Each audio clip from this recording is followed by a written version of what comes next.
What is up, GVTV? Welcome back to another episode of 10 Minute Misconduct After the Whistles Hockey segment. I'm Kevin Lepper. I'm Aaron Poland. I'm Aaron McClorey. So let's get right into it. So this past weekend was the 2020 Stadium Series game between the Colorado Avalanche and the Los Angeles Kings.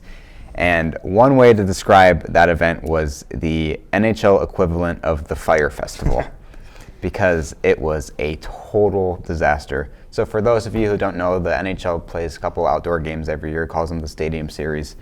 And then this one, it was on an Air Force base in Colorado. It's where the Air Force Academy is. Yeah. They played on the football stadium where the Air Force Academy plays. Probably not the best place to have an NHL game. No. So, because I know that traffic, hundreds of people, maybe even thousands, I don't know, didn't even get into the game until like the third period, and then there are some people that missed the game completely because of traffic.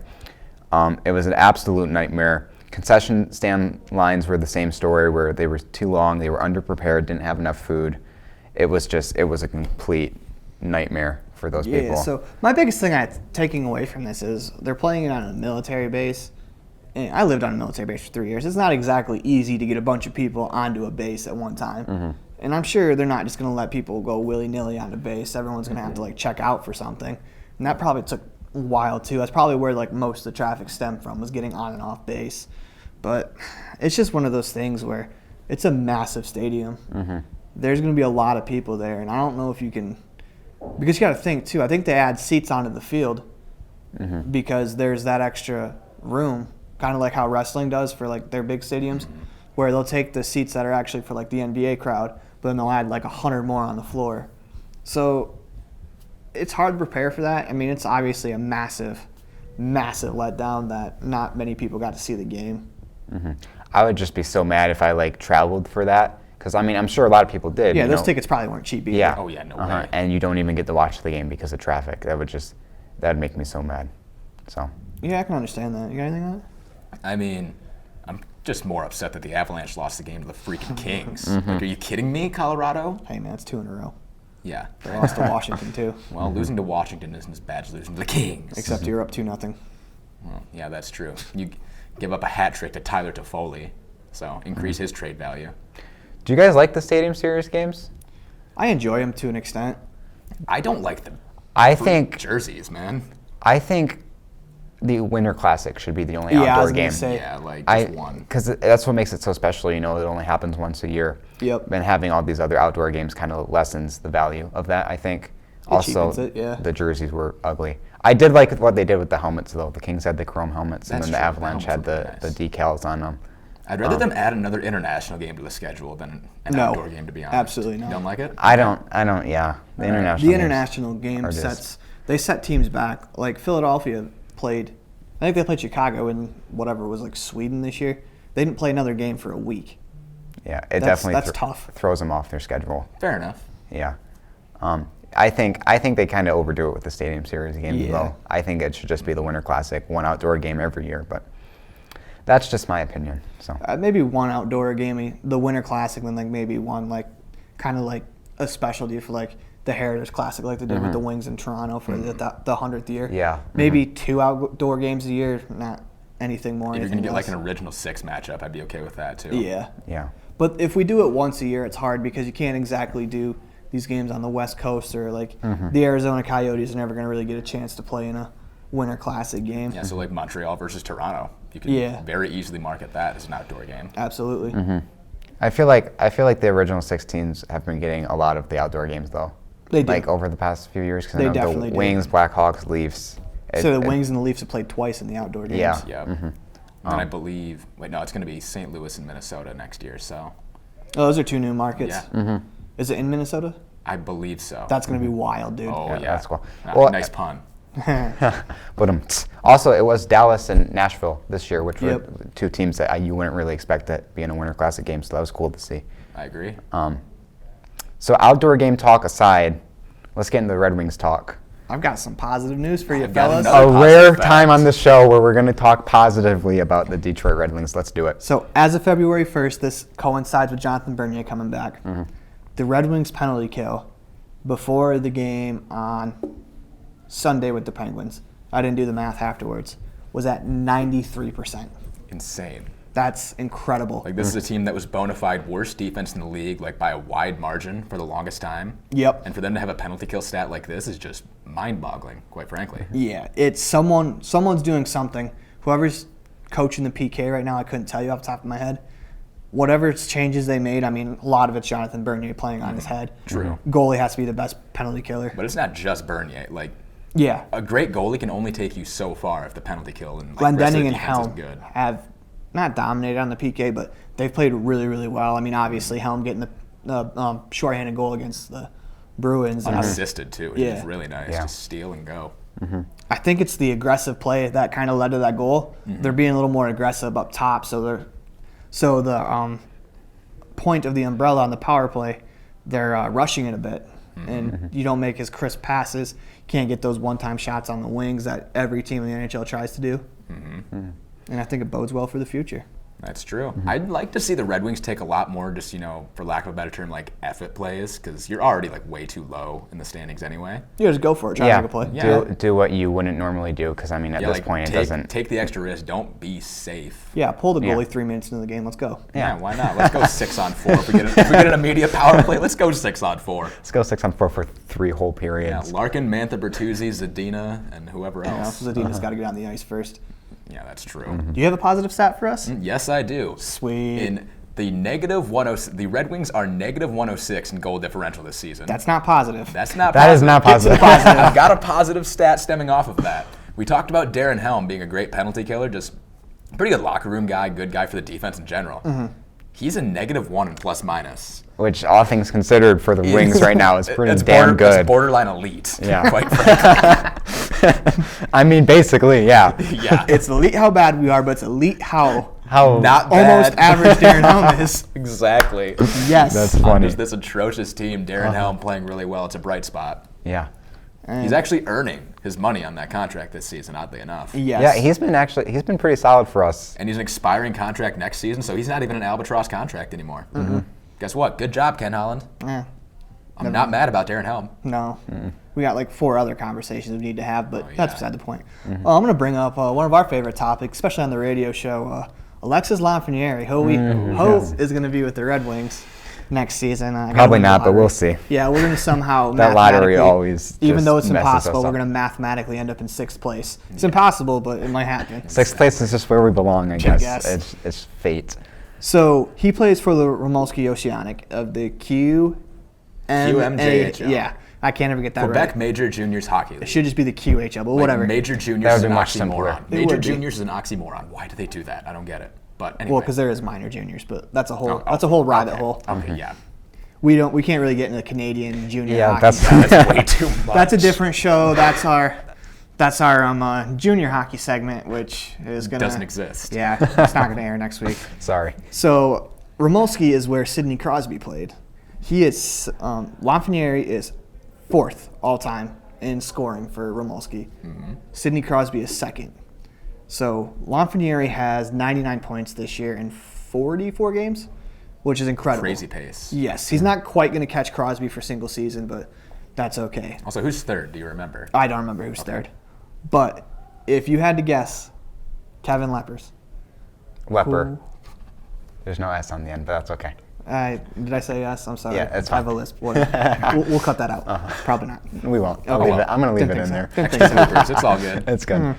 Okay, so if you had to guess, a former Red Wing leads Rimouski in points. Who do you think it is? And you mentioned this before the show started, and you said they play around 14, 15, not a young guy and not a Red Wing for most of his career. Yes. So I've been trying to think who that could be. Give me a hint. Center up the middle. Initials BR. BR. You know, if the initials R, weren't R. BR, like the first thing I would have thought, like with that description, is Marian Hossa, but that's way too. Yeah. Way That too, wasn't 14, Yeah, 15. that's like 09. Yeah. Something like that. BR. I couldn't think of it either. Why do I want to say Brian Rafalski? But Rimouski. that's not I us. mean, he does fit the description, but it's not him. But yeah, it's not actually 14, Brad Richards. Brad Richards. He's Okay. a Yeah, center. he Yeah. didn't play for us like No, he played for 1 year. one year. But yeah. he has more points in Rimouski than Sidney Crosby. Granted, Crosby, as soon as he got drafted, came over to the NHL, where Richards had his extra year to score more points. But I found that fascinating. That is pretty cool. And Lafreniere is up there with those two. Wow. Now, is Lafreniere going to get to third? I'm not sure because that guy had another full season on him. All right, I got you. And another thing I wanted to point out when we were talking all this lottery talk, did you realize that the Ottawa Senators have a chance to win the lottery twice? Because they have San Jose's pick for the Erik Karlsson trade. And San Jose's pick is like 6th or 7th. Yeah, and San Jose's pretty bad. And they just lost Karlsson. Was it Thomas? No, Timo Meier. Yeah. No, Karlsson's out for the season. And then Tomas Hertl tore his ACL too, so he's out for the season. So realistically, what could end That up doesn't happening, seem fair. if Ottawa goes 1-2, imagine that. Oh, that's not fair, dude. That's insane. You know how mad I'd be? You've then got a top line of Alexis Lafreniere, Quentin Byfield, you'd assume, Yeah. and Brady Tkachuk. That's insane. Put Brady Tkachuk with the top 2 picks in the NHL draft. I That's mean, insane. the rest of the team's a pop gun offense, but Yeah. that top line, though, That top line is just insanity. Dang, dude. it's a quick rebuild. Oh yeah. Can you imagine if that actually happens, That though? would suck. Tkachuk would be perfect. So with what those I two imagine guys. ends up happening for Ottawa is that they get probably, I'd say 3rd or 4th. But then they also get like 8th or 9th. And I expect them probably take a forward with the first pick. And then I wouldn't be surprised if they go out on a limb with that extra pick and get Askarov, the goalie. Yeah. So that way they can kind of lock up their goaltending future. Oh yeah, I wouldn't blame him at all for that. Especially because I don't know where Askarov's going to get selected because that's just a wild card right now. He was as high as 4 at one point, but the World Juniors. Getting pulled in the World Juniors. Yeah, usually hurt him. those help people that are in their draft year, and that killed him. Oh yeah. I don't know how much that helped Quentin Byfield either. He was also on a stacked team, so it didn't hurt him. That's true. I was going to say, there was a lot of people who were past their draft year that played for that team, like Joe Veleno. True. Like, it's not fair to Byfield to compare him to Joe Veleno, who's played 1 extra year at juniors and been playing half a season pro hockey. Fair enough. All right, so is that everything for this week? Anything else we got? I think we're good. I think that covers it. All right. All right, cool. Thank you so much for joining us. This is 10 Minute Misconduct. I'm Kevin Lepper, I'm Aaron Poland. I'm Aaron McClorey. and we'll see you next week.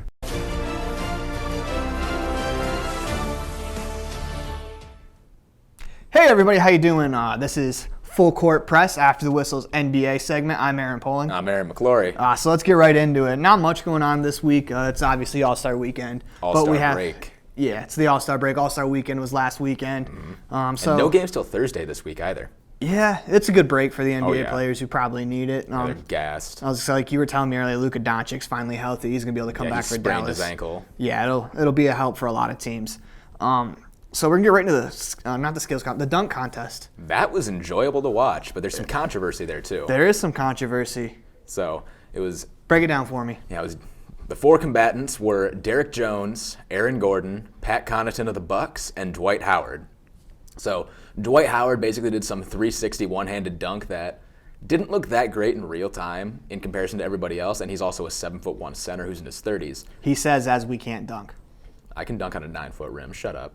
But looking back in the replay, it was a pretty good dunk from Dwight. Like, it was a nice 360, and he's a huge guy, so seeing him do that, it was pretty cool to see. But, of course, he didn't end up winning. He got out in the first round.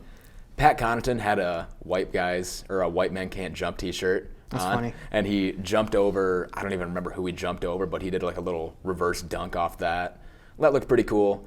But Aaron Gordon and Derek Jones, those were the guys to really talk about. Oh, yeah. They kept getting 50s on every dunk. Aaron Gordon got 50s on literally every dunk until the final dunk off at the end. It was absolutely insane. Like, the dunks that Aaron Gordon was doing is like Vince Carter 2000 level. I'd really love to see a dunk off between Aaron Gordon and Prime VC. Unfortunately, that's never going to happen, but it'd just be so cool. It would be. My favorite dunk of the night has to go to, I think it was Aaron Gordon, right, that jumped over Taco Fall? Yep. Yeah. Who in the world would give that less than a 10? Taco Fall is 7'7". He cleared him, and he threw it I don't care that he had to backward. vault. I don't care that he had to vault Taco Fall. He Yes. still cleared him. He cleared him. This is a 7'7" dude. Like, if he was doing this, like maybe if it was like, Nate Robinson, he had to vault to do it. He shouldn't have been in the dunk contest anyways, but this was Taco Fall. Even if he has to vault over Shaq, it's a little less impressive. Because we've Yeah. seen people dunk over Shaq before. but not Taco Fall. It was Dwayne Wade that gave him the 9, right? And Dwayne Wade, former Miami Heat player. Derek Jones, Miami Heat player. So that's where the conspiracies are going. Da-da-dun, da-da-dun, X-Files music. Yeah, I'll get my tinfoil hat out.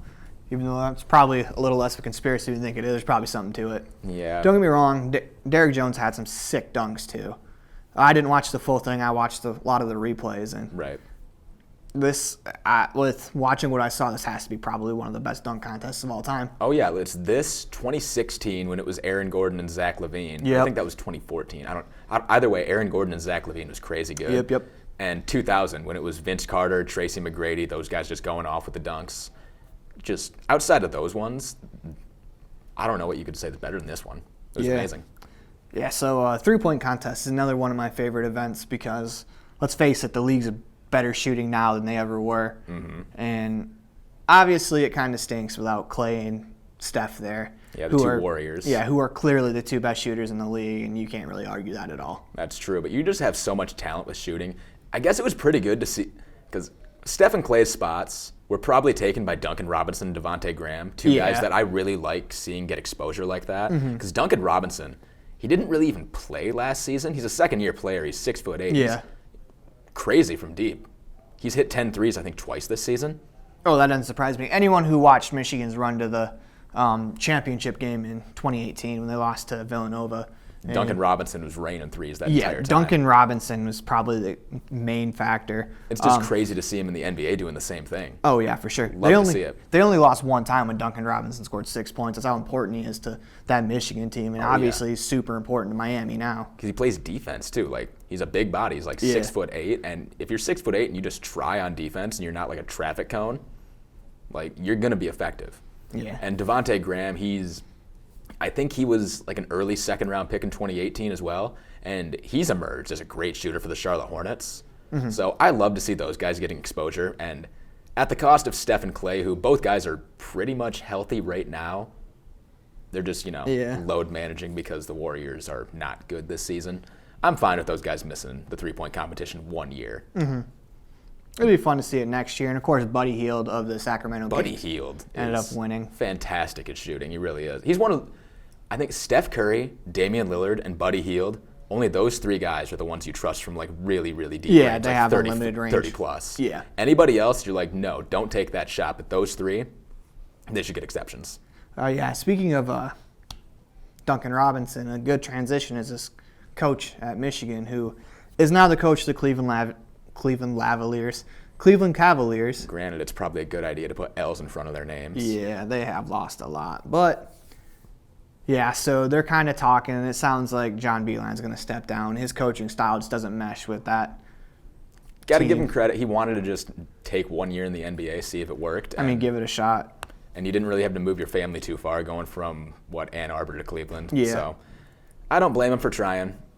But it just didn't work. Yeah, that roster, no one's coaching that roster to anything. And Colin Sexton seems like he knows how to score, but it's really concerning when you're a 6'2" point guard and you only know how to score. You really can't pass. Colin Sexton to me just seems like he's, I'm not going to say a bust, but he's just not going to be an NBA player that ever really does anything. Yeah, like Darius Garland, I'm pretty sure is already a better point guard than he is. The whole when they drafted Darius Garland, the whole idea of making them Damian Lillard and CJ McCollum, I thought that was an asinine idea, quite frankly. No.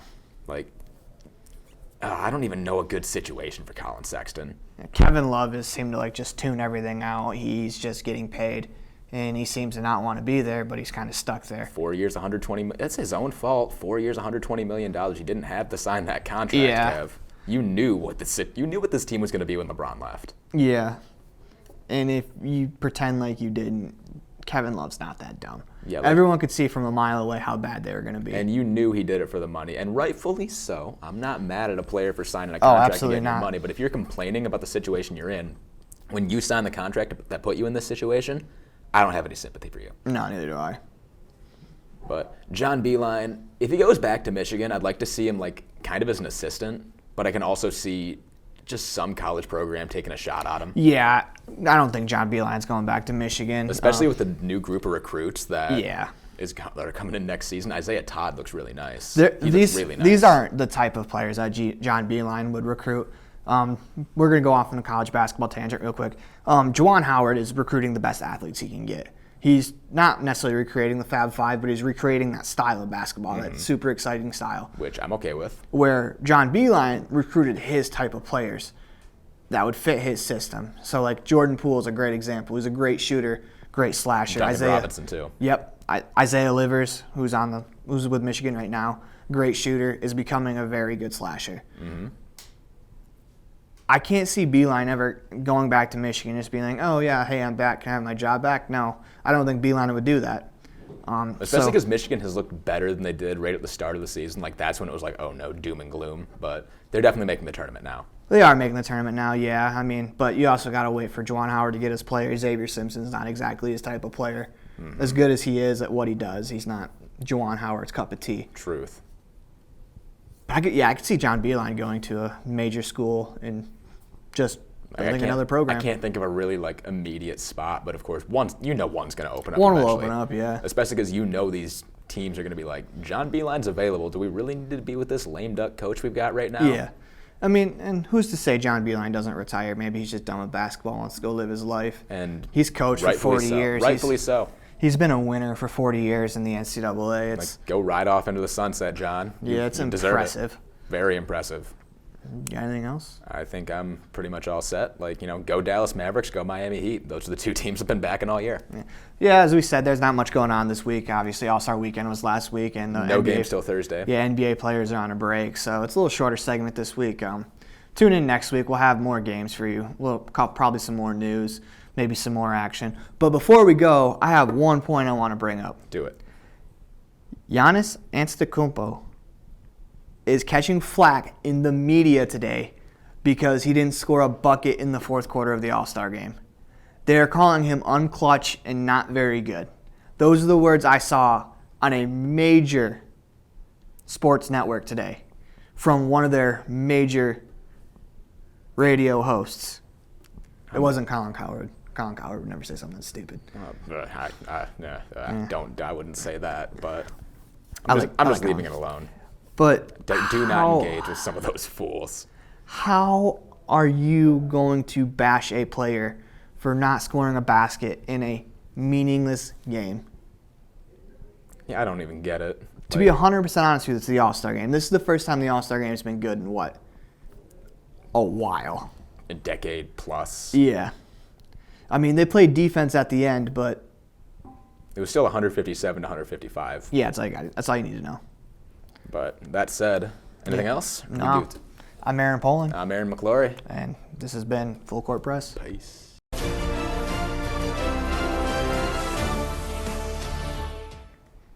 Hey everyone, what's going on? You are watching After the Whistle. This is Caught Looking, After the Whistle's baseball segment. I'm Aaron Poling. I'm Aaron McClorey. Today we are going to be previewing the AL East. This should be pretty straightforward. I mean, the East, it's kind of up in the air. Everyone knows. We're going to go team by team. We're going to look at some of their top prospects they have. We're going to look at projected lineups and their projected rotation. We're going to start off with the Toronto Blue Jays. And we're going to get to their projected rotation, or their projected lineup. It's going to be Bo Bichette, who is widely regarded as was one of the top prospects in all of baseball last year. Right. Kevin Biggio, Craig Biggio's son. I mean, if he's anything like his daddy, the Blue Jays are in good shape, right? Oh, yeah. He's not the only famous kid on this team. So you got Lourdes Gurriel. I mean, his brother played for Houston when they, the Asterix. Yeah. Teoscar Hernandez, who's a 30 home run hitter waiting in the wings. He's waiting to have a full breakout season. He's probably going to hit 30. All right. You got Vladimir Guerrero Jr. Oh, boy. He was number one prospect overall last year. This kid's a superstar waiting to happen. Travis Shaw, Roddy Tellez, and Danny Jensen, a catcher, round out the lineup. Give me your thoughts on their lineup. Well, it's a young lineup. Obviously, Vladimir Guerrero Jr. is the centerpiece, the superstar of this lineup. Closest thing you have to a superstar in Toronto anyway, but I don't really expect them to do all that much this season. It's kind of a rebuilding year. They didn't really have much in the way of good players outside of, Vladdy Jr. Yeah. I'm interested. This is an interesting lineup just because they're so young, and there's a lot of potential in this lineup. If everyone reaches their potential, especially Vladdy Jr., I mean, he's a spark plug. He's so much fun to watch. Oh, yeah. When he's hitting, you stop what you're doing and you watch it. Let's move on to the rotation. So the rotations, Hyunjin Ryu, who was one of the Dodger starters when they were making their World Series runs. Tanner Roark, who pitched for the Nationals. Chase Anderson, Matt Shoemaker, who's a former Cardinal. And Shun Yamaguchi. I don't know much about Shun Yamaguchi. And their closer is going to be Ken Giles. All right. So their rotation doesn't scream out much, but what they do have waiting is they have right-handed pitcher Nate Pearson, who's expected to make his debut sometime this year. Very nice. He's the number 8 prospect in all of baseball. I think he's the number 3 pitching prospect behind Casey Mize. Oh, very nice. Yeah, so he's expected to make his debut this year, so it's going to be an interesting season. Definitely a young team. Transition year. If they show anything positive this year, that's just going to be you take what you get. So we're going to get into more of their prospects. We're only doing the top 100. So they have, obviously, Nate Pearson, who we just talked about, number 8. They have 75, Jordan Grishans, who's going to be a shortstop, which he's probably going to end up being moved somewhere else because they have Bichette and Biggio up the middle, so it'd be interesting to see what they do with him. I see him more of as a trade piece than he is for an actual player that's going to make a difference. Okay. Unless if they move him to, I don't know, third base or Vlad Jr. plays. Oh, yeah, not getting rid of him. Yeah. And then they also have Simeon Woods Richardson, who they got in the Marcus Stroman deal from the Mets. Very nice. He's pitched a couple innings in the majors. He's more of a bullpen arm. All right. Anything to fortify your bullpen because you don't want that being a bad part of your team. Yeah. Ask Dave Dombrowski. Yeah, Tigers fans can tell you all about that crap. So where do you kind of see them finishing in the AL East? In the AL East, I see this team, like maybe they can take a run at third place in the East, but I see them as a fourth place team. They're definitely not the bottom feeders like, the next team in this division is going to be. Like, you've got, of course, Biggio. Who is that? Is that Karan Biggio? I keep forgetting his first name. Yeah, Kevin Biggio. If he gets anywhere near his dad's potential, then that's a win. You've got Vlad Guerrero Jr. He's, of course, going to be great. Yeah. Any positive development you get out of this team, yeah, like I said, that's what you want. I think they're a fun and exciting team. I agree with you. Probably fourth place, maybe battling out for third place. But I think in about 2 years, this team's going to be really fun to watch. Yes. Give them 2 more drafts and see what happens. Just hit on your picks. It's all you need. Yep. And then we're going to go to a team that has not hit on too much of anything lately. But good news for them is they have a couple people waiting in the wings. So we're talking about the Baltimore Orioles, who are the bottom feeders of the AL East. Just unfortunate. So we're going to go over their lineup, and if you know anybody, please like and subscribe because we don't know anyone. Just kidding, we know some. Austin Hayes is playing center field. He's younger, getting a shot. I do not know him. Yep. Trey Mancini's a solid outfielder. Him. He was on the playoff teams for the Orioles. Anthony Santadar, don't really know much about him. Renato Nunez is DHing. Really don't know much about him, but he's a DH, so I assume he's a big bat in the middle. Got some kind of pop in his back. Rio Ruiz, third base. Hanser Alberto, second base. Chris Davis, first base. That's the notable player on this team. And he hasn't hit over 200 in 2 years, so. That's really rough because they're paying him $30 million a year for that. Detroit fan favorite, Jose Iglesias, playing shortstop. Miss your defense, my guy. I really do. And coming in at number 9, their catcher, Chance Sisco, who is only holding a spot for someone I want to get into, but we'll get into him in a second. Okay. The rotation, John Means, left-handed pitcher, kind of looking to break out this year. Had a decent season last year. Alex Cobb, who's always been kind of a around 4 guy, or 4 ERA. He's decent. I mean, he probably might not be with the Orioles in the next 2 years. He could be a trade chip. Asher Wojciechowski. Very nice name. Tough name. I like it. Don't know much about him. Cole Stewart, Brandon Bailey, Michael Givens is their closer. Don't really know much about their rotation. It's going to be interesting to see. But what I do like is some of the prospects they have. Yes. They have the number 1 overall prospect, or not number 1 overall, the number 1 overall pick from 2019. Number 4 overall prospect. Number 4 prospect, yep. And Aldi Rashtuman, he was a catcher out of Oregon State. He's going to be good. Nice switch hitter, which is always a nice asset. I think he eventually projects out to be more of a first baseman just because Joe Mauer, Buster Posey, you don't want to exactly have your best hitter behind the plate getting beat up. Yeah, no way. They have the 36th overall prospect in Grayson Rodriguez, a left-handed pitcher. Oh, always want to have one of those in the wings too. They have 2 of them with DL Hall at number 69. Very nice. He was the first-round pick in 2018. All right. And then they have 94 Ryan Mancastle, first baseman. He's expected to arrive sometime soon this year. All right. Cool. For when Chris Davis eventually hits 150. Yeah, I'm not seeing much for the Orioles this year. Man, that whole Chris Davis thing just completely cuts this team off at the knees. It really does. Because you're paying this guy like Miguel Cabrera money, legitimately, to be the worst player in the league. Is it really a stretch to call him the worst hitter in the league at the moment? I mean, if he's not hitting home runs, he's not really doing much. And if he's not hitting 200, he's not doing, like, that's atrocious. The one thing that's always exciting about the Orioles is the Camden Yards where they play. It's a beautiful ballpark. I really want to go there. I've been there a couple times, and you could almost spit a sunflower seed over left field if you get a big enough wind. So that's pretty insane. There's a lot of offense to be had in this ballpark. It's a good ballpark for young hitters, especially to gain you confidence, because sometimes that routine pop out to left field catches a wind gust and it flies 3 rows into the stands for a home run. Right on. Pitchers, not so friendly. It's not a good place for pitchers, but we'll see how they turn out. I'm expecting 5th. Oh yeah, I'm definitely expecting 5th. I'm definitely expecting this team to compete for the number 1 overall pick in the next year's draft, because this is. Yeah, I think like them and the Tigers are going to battle it out for the number 1 pick. Oh yeah. So we're moving on to the Tampa Bay Rays. Interesting team. Very interesting team. So we were talking about this earlier. They're historically either really good or they're bottom of the East. And they also have like no fan support.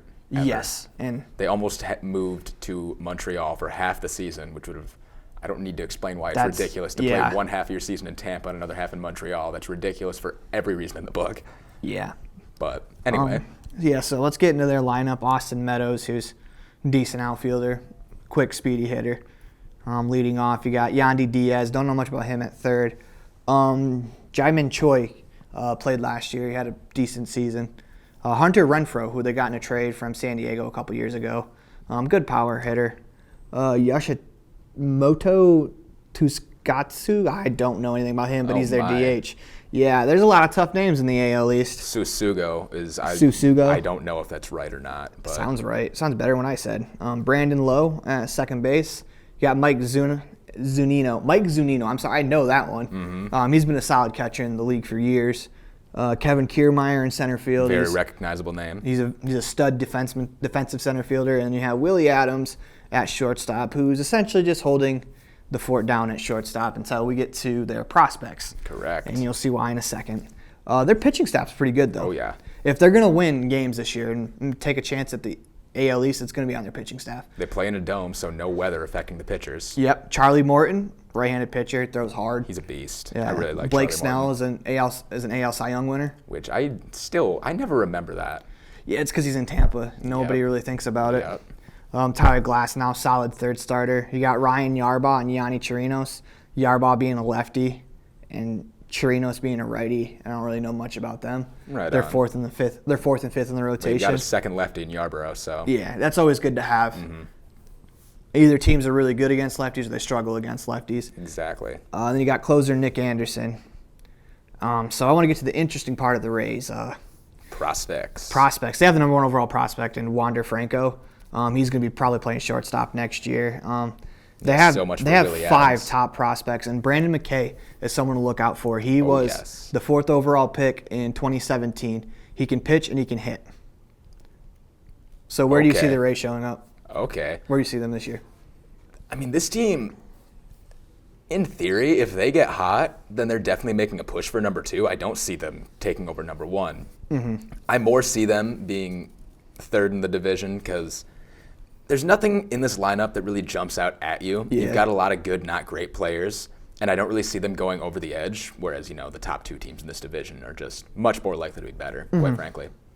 All right, let's get to the other 2 teams. I see them 3rd place as well, but there's a lot to be excited for with having 5 of the top 100 prospects. That's true, and that pitching staff is definitely better than the last 2 at least. All right, let's move on to the Red Sox. Xander Bogaerts and Benintendi in left, Bogarts in short. And I love those 2. I really Rafael Devers is a young stud coming up in third base. JD Martinez, Miss you, homie. 30 home runs a year. Alex Verdugo, who they got in the Dodgers trade, he's solid. It's going to be a big prove-it year for him. Yes. Christian Vasquez is behind the plate. He's a great catcher. Mitch Moreland, 20 to 25 homer guy at 7. Jackie Bradley Jr. is more for his anchor. Defensive. And Jose Peraza is taking over the void at second base for Dustin Pedroia. Is Pedroia retired? Did he retire? I believe so. Is he injured? Okay. I'm not sure. I believe he retired. Chris Sale, Eduardo Rodriguez, Nathan Eovaldi, and Martin Perez. They have 3 lefties out of the first 4 pitchers. They also don't have a 5th. Yeah, their 5th slot's open. It's going to be a competition. Oh boy. We'll see who wins it. They don't have a clue. What do you think about the Red Sox? Strong lineup, strong rotation. And you see, the lack of a 5th option is why I don't get trading away David Price with that Mookie Betts deal, because I understand you might want to get rid of him. You don't want to be paying him that much money. But if you don't have a 5th pitcher waiting in the wings, why would you do that?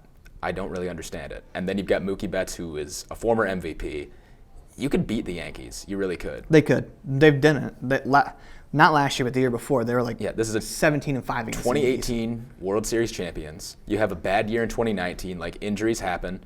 And I get it. You fired Dave Dombrowski, so this isn't your same general manager. But come on, man. It's just ridiculous. And for the return you got, you definitely could have gotten more. Yeah, and Brandon Workman is their closer. Where do you see them finishing? I mean, optimism says second because you've still got the nice bats. Like, Benintendi's really good. Xander Bogaerts is a stud. Of course, J.D. Martinez is an absolute beast.